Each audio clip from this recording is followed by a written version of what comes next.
네, 김은영 교수님과 함께하는 그알 외전 벌써 마지막 시간입니다. 오늘도 김은영 교수님과 함께합니다. 어서 오세요. 네, 안녕하세요. 오늘은 어떤 이야기를 들려주실 거죠?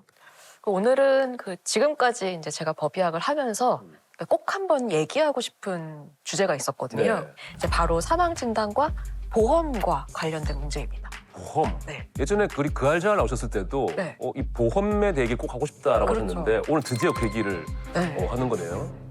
그럼 오늘은 어떤 사건을 통해 이야기를 들려주실 건가요? 지금까지 이제 그알외전에서 제가 말씀드린 사건 중에 유일하게 그것이 알고 싶다 이미 나온 사건입니다. 네. 2012년에 죽음의 동행, 인생을 훔친 여자의 비밀이라는 제목으로 그것이 알고 싶다에서 방송된 부산 시신 없는 살인 사건입니다. 잠깐만요. 언니인지 아닌지 확인 소리 때려드리면 어쩔 겁니까?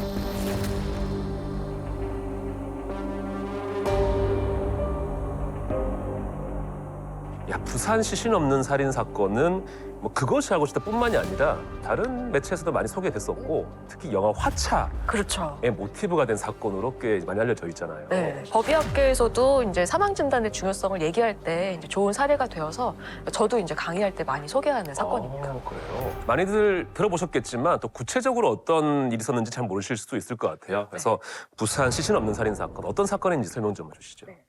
이 사건은 이제 2010년에 부산에서 발생을 한 사건인데 범인인 손 씨라는 여자분이 대구의 여성 노숙자 쉼터에 있던 피해자를 자기가 어린이집을 운영하는 원장이다라고 하면서 그 어린이집에서 일할 수 있게 해주겠다라고 꾀어서 부산으로 데려왔고요. 피해자를 살인하고 그 피해자를 자신으로 위장을 해서 그 피해자의 시신은 이제 화장해서 바다에 뿌려버리고 그러니까 자신은 이제 그 사망한 피해자의 명의로 이제 신분을 세탁하려고 한 겁니다. 그렇게 해서 이제 자신의 사망보험금으로 새로운 삶을 살아가려고 했던 거죠. 근데 이 사망보험금을 받으려고 보험회사를 독촉하는 과정에서 이제 보험사 직원에게 덜미가 잡혔습니다.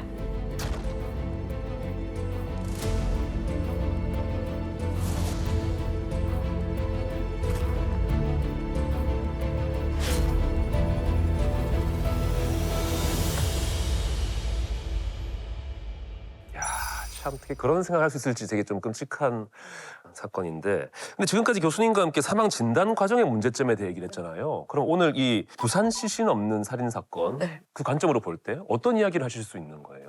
이 사건도 결국은 그러니까 시체 검안서가 잘못 발급된 게 핵심이자 단초였습니다. 아, 그래요? 가장 먼저 잘못된 거는 피해자가 범인의 이름으로 사망 처리가 된 부분이죠. 사실 저도 그게 좀 의아했던 게 피해자는 20대고 범인은 40대인 건데 어떻게 20대인 피해자가 40대의 범인의 시신으로 둔갑을 한 셈인 거잖아요. 보통 병원에서 사망 진단할 때 특별한 신분 확인을 거치지 않는 건가요? 지금은 그나마 좀 나아진 부분이 있긴 한데 생각보다 의료기관에서 신분 확인이 허술합니다. 아, 그래요? 그러니까 실제로 우리가 그 병원에 간 경험을 돌이켜 보면 이제 건강보험 처리를 위해서 이제 주민등록번호를 확인하긴 하는데 네. 이거를 이제 어떤 신분증을 꼭 대조해 보거나 그런 게 아니라 그냥 본인이 작성하는 주민등록 번호로 그냥 등록을 해서 환자 등록을 하는 게 대부분일 거거든요. 그렇긴 하네요. 주민번호 쓰고 이렇게 아주 최근에서야 이제 의료기관에서 환자 진료를 볼 때 사진 있는 신분증으로 대조하도록 이렇게 법이 개정됐습니다. 그래도 여전히 응급진료를 볼 때는 응급 상황에서 지금 의식이 없는 환자한테 다 이걸 요구할 수는 없잖아요. 그러네요. 그래서 그런 경우에는 여전히 이제 신분 확인이 잘 안 되는 부분이 있습니다. 그럼 그 당시에 검안 과정에서 어떤 문제가 있었던 거예요? 이때 이제 범인이 꾸며낸 거짓 병력으로만 이제 기초해서 시체 검안서가 발급됐기 때문에 사실은 이제 범인이 어떻게 살해를 했는지도 여전히 밝혀지진 않았어요. 그래서 당시에 이제 뭐 자료나 이제 수사 결과나 그런 거를 통해서 이제 되짚어 보면은 범인이 이제 사망 직전에 피해자와 함께 맥주를 마시고 집에 가고 있었는데 피해자가 갑자기 가슴 통증을 호소했다.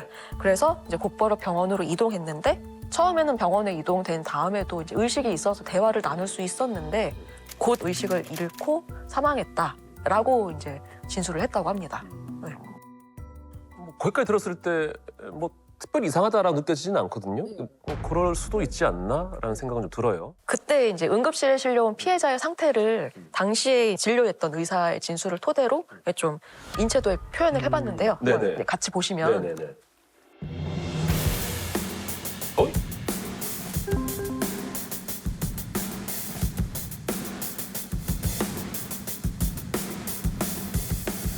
이거예요? 네.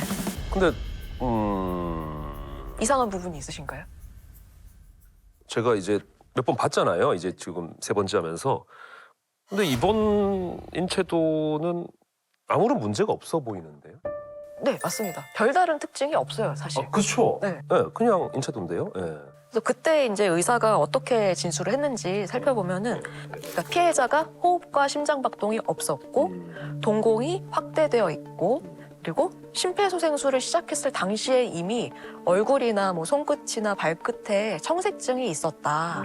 그리고 심전도를 찍어봐도 전기적 반응이 없는 그냥 이제 그 평평한 이제 선만 보였고 체온도 매우 낮았다라고 이제 기술을 했어요. 그럼 그 말대로라면은 피해자는 이미 병원 도착했을 때 사망한 상태였다. 거의 그렇다고 봐야 되는 것 같습니다. 들리는데 네. 그 범인 진술은 좀 의식이 있는 상태로 병원에 이동했다라고 했거든요. 네. 처음에는 병원에 이동된 다음에도 이제 의식이 있어서 대화를 나눌 수 있었는데 그건 좀 모순이 아닌가요, 그러면? 모순이죠. 모순이기 때문에 아마도 이제 범인이 법의학적 지식이 별로 이렇게 많지 않았기 때문에 그냥 이렇게 지어내는 과정에서 이렇게 좀 결국은 모순이 생긴 것 같아요. 그래서 사망한 사람한테 나타나는 변화들이 어쨌든 시간에 따라서 달라질 텐데 이런 거를 이렇게 전혀 생각하지 못한 거죠. 그러니까 대표적으로 체온이 이미 굉장히 낮은 상태였다고 했는데 병원에 도착할 당시까지 대화가 가능했다면 체온이 그렇게 낮아질 수는 없죠. 말이 안 되는 거죠. 그냥 뭐 아무것도 모르고 거짓말한 거라고 봐야겠네요. 그렇죠, 아무래도. 그럼 당시에 피해자의 사망 진단은 어떻게 나왔어요? 그래서 어쨌든 이렇게 뭐 별다른 손상이나 뭐 이상 소견이 이제 겉으로 보이지 않았기 때문에 이제 질병 쪽으로 생각할 수밖에 없었을 것 같고요. 범인은 이제 응급실 의사한테 이 피해자가 가슴 통증을 호소했다. 이 얘기에 더해서 이제 얼마 전 심장 검사를 받았는데 결과가 좀 안 좋았다. 뭐 가족력도 있다. 이런 얘기들을 막 계속 덧붙여서 지어낸 거예요. 근데 이런 얘기를 들으면 사실 거만하는 사람은 그런가 보다 하겠네요. 그런가 보다 할 수밖에 없죠. 그래서 결국은 이제 사망 원인이 급성 심근경색증 추정이라고 적힌 병사 시체 검사를 받게 됐고 그걸 바탕으로 시신을 화장까지 하게 됩니다. 야, 그러니까 그렇게 이제 시신이 화장돼서 바다에 뿌려지는 바람에 그래서 이 사건이 시신 없는 살인 사건이 그렇죠. 돼버린 거잖아요.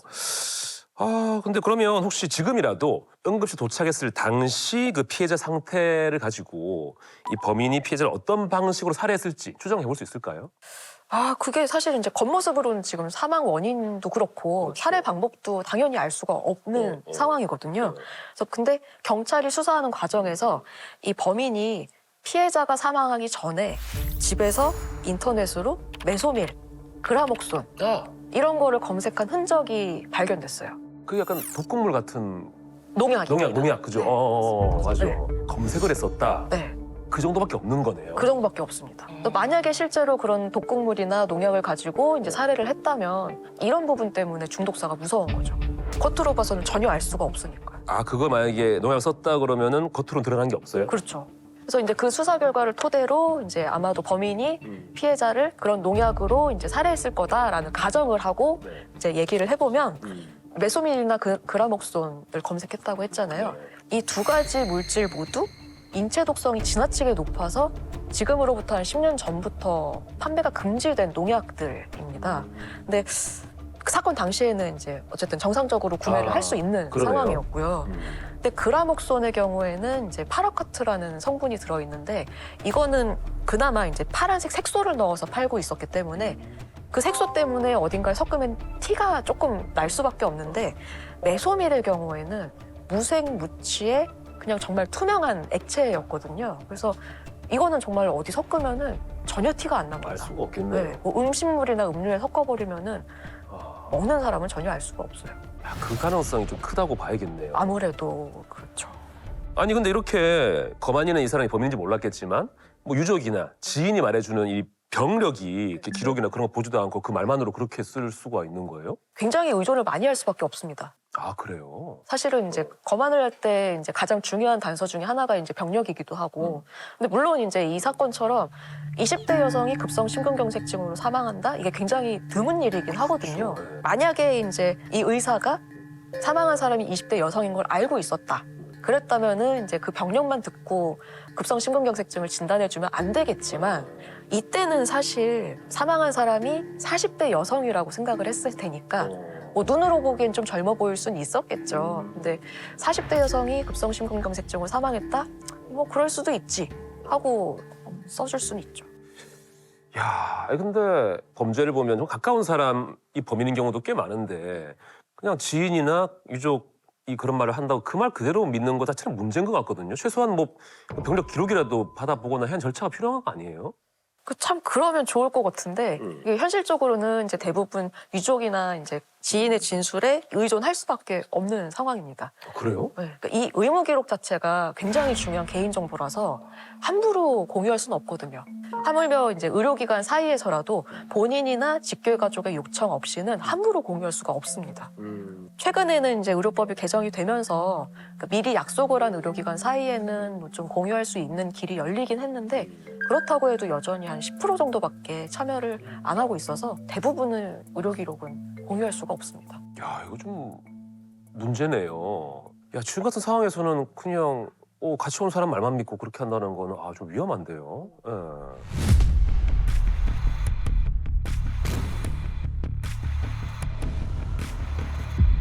근데 사실 이제 1, 2회 때부터 계속 문제가 되는 게 이 시체 검안서의 사망 종류가 병사로 진단되는 경우들이잖아요. 이렇게 병사로 진단한 기준이 따로 정해져 있는 거예요?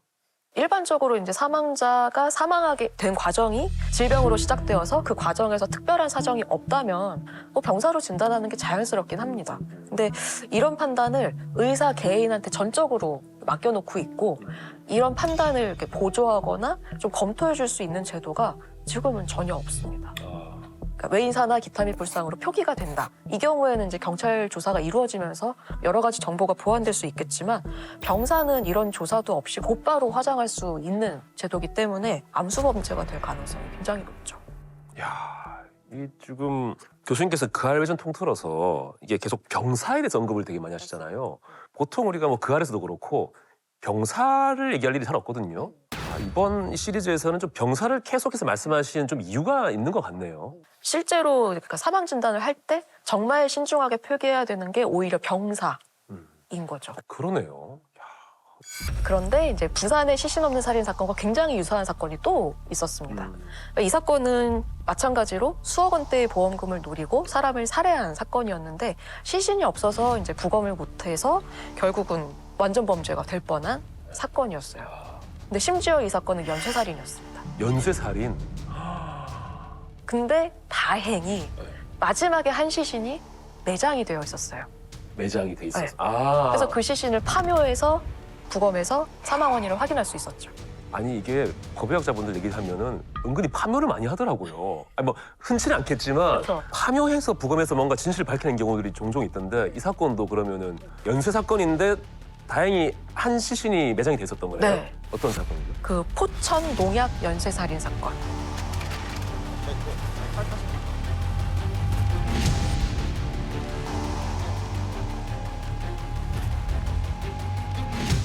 포천 농약 사건이면 제가 군관에게 와이 할 때 10년 전에 제가 취재했던 그 사건. 그럼 뭐 너무 잘 아시겠네. 뭐 저도 어느 정도는 알고 있지만 혹시 잘 모르시는 분들을 위해서 포천 농약 연쇄살인 사건 어떤 사건인지 설명 좀 주시죠.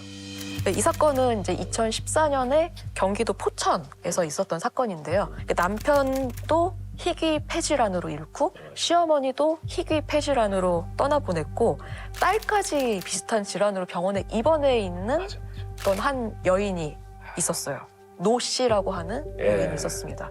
근데 굉장히 안타까운 사연인 거잖아요. 근데 이 노 씨가 갑자기 연쇄살인 혐의로 경찰에 잡혀갔습니다. 야, 저도 10년 전에 취재했던 건데 당시 되게 충격적이었어요. 그 동네가 좀 시골 동네 같은 데였거든요. 그분 제가 만났거든요, 경찰서에서. 만나가지고 이제 대화해봤는데 겉모습은 그냥 시골에 계신 그냥 아주머니 느낌이에요. 그 사람이 연쇄살인범이었다. 되게 놀랬던 그 기억이 나네요. 네. 근데 이제 그 사건에서 노 씨의 시누이가 좀 의심을 하게 된 계기가 있었는데 남편이 사망했는데도 그렇게 반응이 이렇게 좀 애도 반응이 그렇게 뚜렷하지 않았던 것 같아요. 그래서 이제 이거를 보험회사에다가 이제 하소연하는 것부터 시작해서 보험회사에서도 좀 의심을 갖게 됐고 경찰에 수사 의뢰를 하면서 밝혀지게 됐습니다. 그때 뭐 남편이 사망했는데도 스키 타러 다니고 뭐 이제 그런 게 탈 수 있는데 네. 하여튼 좀 그런 부분들이 좀 의심받았던 걸로 기억을 하거든요. 그때 이제 사망했던 사람들이 노 씨의 전 남편, 그리고 현재 남편, 그리고 현재 시어머니 3명이 사망을 했었죠. 맞아요. 범인 노 씨도 부산 시신 없는 살인 사건처럼 그 농약을 활용했었잖아요. 그 그라목손이 저도 아까 익숙했던 이유가 아마 그때 그라목손이었을 거예요. 네, 그죠? 맞습니다. 이게 이제 파라카트라는 성분이 든 제초제인데 이 전 남편이 사실은 파라카트를 먹고 자살했다라고 알려져 있었어요.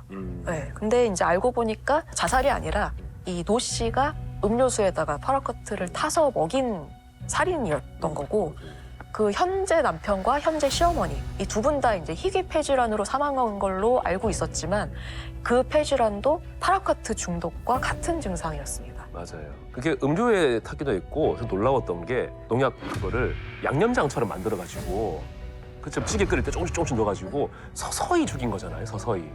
좀 되게 좀 지능적인 범죄인 건데 그러면 이 파라카트라는 성분에 중독되면 어떤 증상이 나타나길래 이렇게 폐질환하고 좀 혼동될 수 있는 거예요? 대표적으로 이제 펫시티 사진 한번 보시면 좋을 것 같은데요. 펫시티? 네, 함께 보시죠. 네. 펫시티는 처음 보거든요. 네, 그라목손 중독으로 이제 폐가 손상된 일반적인 폐 소견을 보여주는 CT 사진입니다. 이 펫시티도 보면은 이제 여기 가장 하얗게 보이는 곳이 이제 갈비뼈입니다. 여기가 척추뼈가 있고요, 가운데 심장이 있고 양쪽에 조금 회색으로 보이는 곳이 이제 폐 단면입니다. 제가 봤을 때는 일단 크기가 다르네요. 네? 크기가 달라. 이 음영 붙인 부분이 양쪽이 아, 그건 오른쪽 왼쪽이라서. 원래 달라요? 네. 아, 죄송합니다. 그래서 이 그라목손 중독으로 이제 폐가 손상되면은 처음에는 약간 심한 폐렴처럼 보일 수가 있습니다. 지금 원래는 이제 공기가 차 있으니까 최대한 까만색으로 보이는 게 정상이거든요. 근데 이제 이렇게 하얀색으로 보이는 부분들이 파괴가 된 부분들이고, 이게 처음에는 이제 폐렴인가 생각할 수 있지만 이게 점점 진행이 되면은 이제 일종의 폐섬유화라고 불리는 그런 현상을 보이게 돼요. 폐섬유화가 정확히 어떤 거죠? 원래 이제 폐 조직은 스펀지처럼 공기를 잔뜩 머금어야 되는 굉장히 부드러운 조직인데 이게 이제 굉장히 질겨지고 흉터 조직이 되면서 아무 기능을 못 하게 되는 거죠. 그러니까 이제 숨을 못 쉬게 되고 호흡 기능이 계속 떨어지는 그런 상황이 오게 됩니다. 그래서 결국은 이제 숨을 제대로 못 쉬어서 죽어가게 되는 그런 상황인데, 이 폐섬유화가 여러 종류의 간질성 폐질환이라고 불리는 그 질병에서도 똑같이 나타나는 소견이에요. 그래요? 네. 그래서 이것만 봤을 때는 원인과 진단명을 감별하기가 굉장히 어려울 수 있습니다. 실제 폐질환과 구분이 좀 어려운 거네요. 네, 그러니까 폐질환과 구분이 어렵기도 하고, 워낙에 그 간질성 폐질환이라는 그 질환 자체도 굉장히 여러 가지 진단명이 섞여 있는데 그 내부에서도 감별하기가 어려워요. 그러니까 정말 어려운 질환이거든요, 이게. 그러니까 이런 소견들이 사실은 예전에 우리 가습기 살균제로 폐가 손상되신 분들, 최근 잇단 사망 사고로 공포를 몰고 왔던 미확인 급성 폐질환의 원인이 가습기 살균제로 추정된다는 조사 결과가 나왔습니다. 그 소견과도 굉장히 유사합니다. 그때도 초반에 폐가 손상되는 환자들이 계속 오는데 진단을 도저히 내릴 수가 없었거든요. 맞아. 네. 알고 보니까 이제 원인이 된 물질이 하나가 있었던 것이고. 금방 구별이 안 되는군요. 그렇죠. 심지어 이 사건의 경우에는 지금 현재 남편, 현재 시어머니, 그리고 딸까지 네. 지금 3대가 비슷한 증상을 보인 거잖아요. 그러면 의사 입장에서는 약간 유전적으로. 그렇죠. 가족 간에 물려받는 질환이 있나라는 걸 먼저 생각할 수밖에 없죠. 와, 진짜 교묘하게 활용을 할 수 있는 독극물이네요.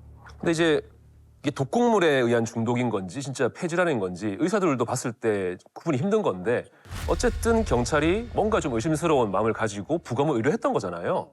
이때 이제 어쨌든 보험회사에서 의심을 해서 이제 경찰 수사가 의뢰된 상황이었는데, 전 남편은 어쨌든 그러니까 사업 실패까지 한 상황이어서 이제 일단은 자살로 판명이 된 상황이었죠. 근데 이제 현재 남편하고 현재 시어머니의 경우에는 이미 사망한 상태였고, 그 당시 병사로 판단이 돼서 이 남편 시신은 이미 화장이 된 상황이었고 시어머니는 매장이 되어 있었습니다. 네, 그래서 이제 경찰이 이 세 사람의 의무 기록하고 펫시티 소견을 이제 첨부를 해서 부검영장을 발부받았고, 이 시어머니 시신에 대해서 부검을 할 수 있게 된 거죠. 시어머니 시신을 화장 안 했던 게 정말 좀 정말 다행인 거였습니다. 그때 이제 부검에서 시어머니의 시신에 남아있던 그 여러 장기에서 파라쿼트가 당연히 검출이 되었고 심지어는 그 시신이 매장되어 있던 주변 흙에서도 그 농약 성분이 검출이 됐어요. 맞아요. 흙에서도 났었어요. 신기하더라고요. 그게 네. 한 1년 지난 시점이었잖아요. 시간이 꽤 많이 지났었죠. 어떻게 그 나올 수 있지? 그게 1년 지나도? 궁금했거든요. 그 실제로 이제 부패되거나 뭐 백골화가 된 시신들에서도 굉장히 많은 그 중독을 일으킬 수 있는 성분들이 일부 장기나 어떤 조직에 침착이 되어서 사망한 다음에 오랜 시간이 지나더라도 검출될 수 있는 경우가 꽤 많습니다. 야, 그만큼 좀 성분이 독하다라고 봐야 되는 걸까요? 특히 이 파라쿼트는 잘 분해가 되지도 않는 성분이어서 아마 더 오래 남아 있었을 겁니다. 근데 노 씨범행도 사실 이제 보험금 때문이었잖아요. 전 남편과 현 남편의 사망 보험금 그리고 시어머니 유산을 또 노렸었거든요. 이제 그것 때문에 끔찍한 일을 저질렀었는데 만약에 이 밝혀지지 않았다면은 전 되게 무서웠던 게 그 당시에 그 딸도 비슷한 증상으로 이제 시름시름 앓던 중이었잖아요. 그랬으면 그 병원에 입원했던 딸도 어떻게 됐을지 모르겠다. 다행히 이제 밝혀졌기 때문에 이제 딸에 대해서도 적절한 치료를 할 수 있었을 것이고 사망을 예방할 수 있었을 텐데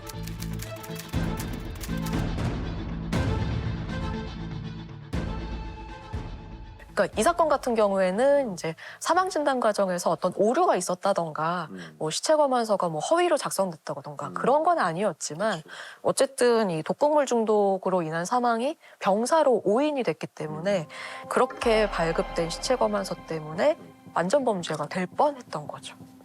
아, 그러게요. 진짜 오늘 함께한 사건들은 허위로 일부러 한 건 아니고 좀 그 과정에서 오류가 있었던 건데 어떤 악인 때문에 그죠. 어쨌거나 이제 오류가 있는 시체 검안서가 얼마나 또 무서운 일인지 위험한 일인지를 알려주는 그런 사건들인 것 같아요. 진짜 참 이게 늘 법역자분들하고 부검 얘기만 주구장창 해왔었는데 수년 동안 이번에 교수님이랑 얘기하면서 참 부검만큼 검안도 정말 중요하다라는 생각이 많이 들고요. 이 시체 검안서가 오늘도 전국에서 100건 이상이 발급되고 있을 거거든요. 그러게요. 누구나 검안은 거치는 거잖아요. 그렇죠. 모든 사람이 여기 있는 누군가. 네. 그렇죠. 네, 이 과정을 통해서 사망진단서든 시체검안서든 발급을 받게 되고 그게 있어야지 장례나 뭐 화장이나 매장을 할 수 있으니까요. 근데 검안에서 이 죽음과 관련된 단서를 놓쳐버리면 영영 돌이킬 수 없는 결과로 이어지게 됩니다. 이게 지금까지 얘기한 강력범죄가 숨겨질 수도 있고 네. 어떤 경우에는 정말 일상적으로 나와 우리 가족의 문제가 될 수도 있어요. 꼭 범죄가 아니더라도 어떤 문제가 생길 수 있는 거예요? 이게 대표적인 게 이제 오늘 얘기한 보험. 아, 보험. 문제입니다. 네. 근데 우리가 뭐 가족이 예를 들어 사망해서 사망에 대한 보험금을 받고 싶다라고 해서 이제 보험회사에 이제 청구를 하게 되는데 이 과정에서 안 그래도 정신적으로 힘든 상황인데 이 보험 약관이나 뭐 특약이나 이런 문제 때문에 굉장히 많은 고통을 겪게 되는 분들이 많거든요. 보험이 좀 어렵잖아요. 약간 너무 길고. 네, 그 약관도 길고 이제 뭐 특약도 너무 복잡하고 그러니까. 심지어 이제 보험회사가 당연히 보험금 주기 아까워하겠지. 아, 기본적으로 좀. 네, 그런 이제 생각도 많이 하셔서 네. 더 어려운 부분들이 맞아요. 있을 텐데 네. 그러니까 사실 보험회사에서도 보험금을 지급을 하려면 일정한 기준을 만족을 해야 돼요. 만약에 기준에 맞지 않으면 아무리 이제 보험회사에서도 안타까운 사건이다라고 생각해도 보험금을 지급하기 어려울 수 있는 거예요. 그 기준 중에 가장 중요한 것 하나가 사망 원인입니다. 사망 원인. 네, 어려움이 있는 사건들을 이제 살펴보다 보면은 검안 과정에서 사망 진단에 오류가 생긴 경우가 굉장히 많아요. 아, 꼭 범죄가 아니더라도. 네. 그래서 예를 들어서 뭐 보험 특약이 걸려 있다. 그러면은 어떤 특정한 진단명이 있어야만 보험이 지급되는 경우거든요. 그러면은 사망 진단명도 그 특정한 진단명에 일치를 해야 돼요. 네. 근데 이 경우에도 이제 추정 진단만으로는 보험금을 지급하기 어려울 수 있고 확정 진단을 받아야 되는데 이게 검안은 겉으로만 보는 과정이잖아요. 그러니까 확정 진단을 내리기는 정말 어렵죠. 그럼 어떻게 해야 돼요? 그 확정 진단이 필요한 이런 상황이 있다, 이런 사정이 있다. 그럴 때는 부검을 하시는 게 가장 확실합니다. 그러면 그냥 뭐 병사라 하더라도. 네, 그럼요.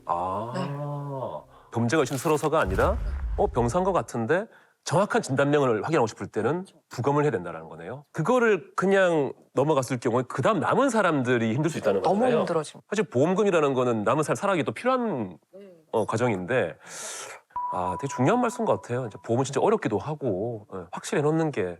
그러면 그 역할을 누가 할 수 있는 걸까요?